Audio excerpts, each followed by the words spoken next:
Chinese बहू। Chinese बहू हमारी याद तो है ना आपको? भूले तो नहीं ना? हाँ भाई, थोड़ी देर में ही सही, लेकिन चाइनीज बहू की कहानी आ ही गई। क्या हो रहा है ये देश में? चाइना ने तो आतंकी मचा रखा है। अरे क्या हो गया? क्यों चाइना को कोसता रहता है? भूल मत, तेरी ससुराल चाइना की ही है।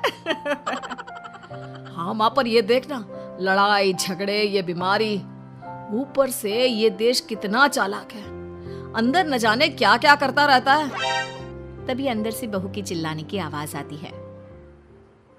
अरे क्या हो गया बहू, क्यों चिल्ला रही है? माँ जी, ये देखिए, ये रूस ने यूक्रेन की हालत क्या कर दी है। ऊपर से चाइना में डर बड़ा लॉकडाउन लग गया है। माँ जी, अब क्या किया जाए?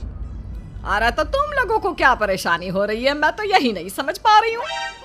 वो क्या है ना माँ, हम लोग चाइना जाने की सोच रहे थे, सांगसू के भाई की शादी है। तो क्या? अरे कौन सा उन लोगों के यहाँ भाई घोड़ी चढ़ता है जो बहन काजल लगाकर नेक लगी? माँ जी, उसकी आंखें बहुत छोटी छोटी है, उसमें या तो पुतली रह सकती है या काजल। साले की पुतली निकाल कर काजल लगा दो, अंधा कहीं का। क्या क्या बोले तुम मेरे भाई के बारे में? अरे नहीं नहीं बहू, वो तो बोल रहा था कि तुझे नेग मिल जाएगा। हैं, बहन है ना तो उसकी। नहीं नहीं माँ जी, मैं सब समझती, ये मेरे भाई का मजाक बनाते रहते।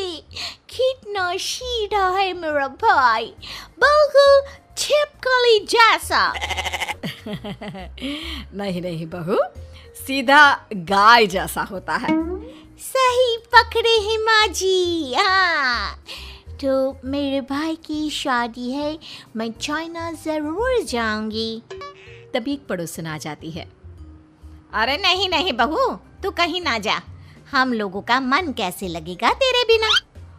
ले बहू, तेरे भाई के लिए ये शॉल रख ले, हमारी तरफ से गिफ्ट कर देना। अरे सब कितने अच्छे हैं, मेरी चाइनीज बहू को कितने प्यार से तुम लोगों ने एक्सेप्ट कर लिया। सच में बड़ी भाग्यशाली हूँ मैं। कैसी बात कर रही है? ये तो हम लोगों के देश की खूबसूरती है कि हर किसी को दिल से अपना लेते हैं, बस वो भी दिल से हमें अपना समझे।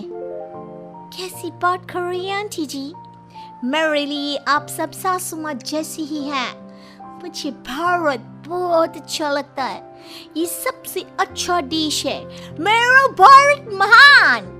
वैसे भी लड़के की शादी जहाँ होती है वो तो वहीं की हो जाती है ना। जीती रे बहू, सही बोल रही है। औरत तो होती ही पानी की तरह है, जो जहाँ जैसे रखे वैसी ही शेप ले लेती है। आंटी जी, ये थोड़ा सा ज्यादा हो गया, समझ नहीं आया। नो प्रॉब्लम, मैं चाय बना कर लाती हूँ। फिर क्या, वो दिन भी आ जाता है जब बेटे बहू को चाइना जाना पड़ता है। वहाँ जाकर बहू का भाई कहता है, मेरे बहन आ गए, मेरे बहन आ गए। मैंने सबको बोला कि सब हिंदी में बात करेंगे, नहीं तो बहन नाराज हो जाएगी। थैंक्स बॉय, हिंदी मेरी भाषा है, आप मुझे उसमें बात करना अच्छा लगता है। आपने जीजा जी से मिलो। ओ बहन, तुम अंदर चलो। सभी बहू को अंदर लेकर चले जाते हैं, लेकिन सांगसू का पति, वो तो बेचारा चाइना के ससुराल के आंगन में अकेला खड़ा रहता है। काफी देर तक जब कोई उसे नहीं पूछता तो वो माँ को घर पर फोन करता है।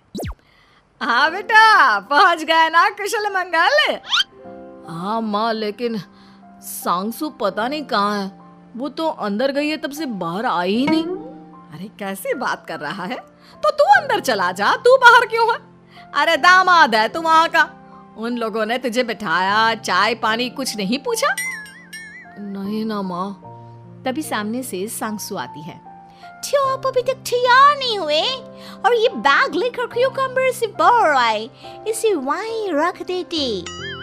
कमरा? कौन सा कमरा? अरे कैसी बात कर रही हो? जब से तुम अंदर गई हो मैं बाहर ही तो खड़ा हूँ।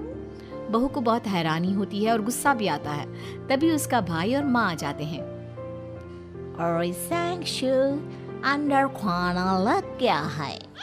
पहले ये बताओ कि मेरे पति को किसी ने खाना या पानी क्यों नहीं पूछा? वो भारत से ससुराल पहली बार आया है, वो भी मेरे कहने पर। उनकी इज्जत क्यों नहीं की? देख बेटी, तूने जबरदस्ती जिद में शादी की थी तो हम लोगों ने कर दी, लेकिन अब तुम ये सोचो, पूरी चाइना में मैं इस इंडियन को अपना दामाद बताऊं? So sorry. हाँ संगसू, और तुम भी चुप रहना, नहीं तो वो लोग मेरी शादी तोड़ देंगे। ओह, ऐसी बात है।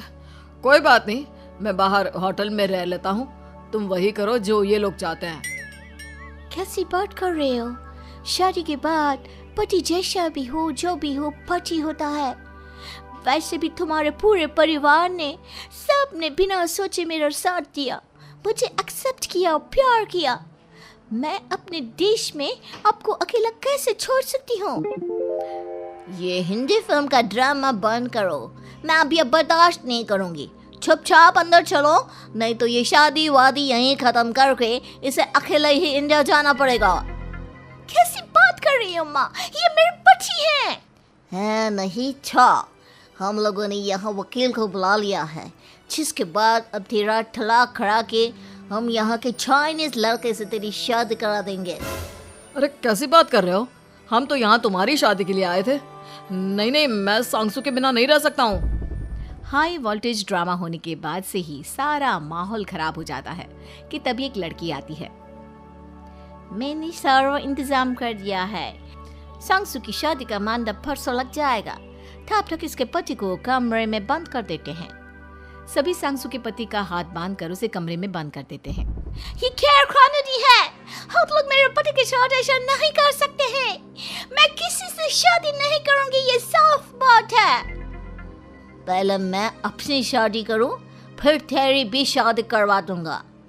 सब कुछ तय हो जाता है, भाई की शादी हो जाती है।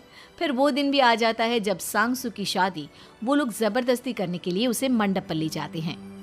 ऐसा मत करो, ये मेरी बीवी है। मैं किसी से शादी नहीं करूंगी। कैसे नहीं करेगी शादी? शादी तो तेरा बाप भी करेगा। हो, मैं करूंगा शादी। प्लीज कोई मेरी शादी किसी अच्छा औरत से करवा दे। चुप, बिल्कुल चुप। फिर माँ सांगसू और उसके पति से कहती है, तुम लोगों का बच्चा मेरी कैद में है। अगर तुम लोगों ने कोई भी होशियारी की तो मैं इस बच्चे को मार दूंगी। दोनों माँ का रूप देखकर हैरान हो जाते हैं। बच्चे की खातिर दोनों शांत हो जाते हैं और शादी की रस्में शुरू हो जाती है कि तभी सांगसू की सास पुलिस के साथ आ जाती है। माँ, ससुर माँ आ गई, मेरी माँ आ गई। माँ प्लीज हम लोगों को बचाकर वापस ले चलो। पुलिस सभी को गिरफ्तार कर लेती है। बेटी के बच्चे को मारने की धमकी तो कोई चुड़ैल ही दे सकती है। अरे तो ये चुड़ैल ही तो है। ये सही बोल रहे हैं, ये औरत किसी चुड़ैल से कम नहीं है। तभी उन लोगों का बच्चा भी आकर सांगसू के गले लग जाता है। माँ, तू सही समय पर आ गई, लेकिन तुझे कैसे पता चला कि यहाँ ये सब हो रहा है? बेटा, ये चाइनीज लोग ना होते ही धोखेबाज हैं। इन लोगों पर मुझे भरोसा नहीं था, इसलिए मैंने तेरे फोन को हमेशा के लिए मेरे फोन से अटैच कर दिया था, जिससे तेरे आसपास होने वाली सारी बात मैं सुनती रहूं। उस दिन भी मेरी तेरी बात हो रही थी तो तेरा फोन ऑन था, मैं सब समझ गई थी। मुझे माफ कर दो। नहीं, बिल्कुल नहीं। चलिए माँ जी, इंडिया वापस चलते हैं। आज के बाद मैं यहाँ कभी नहीं आऊंगी।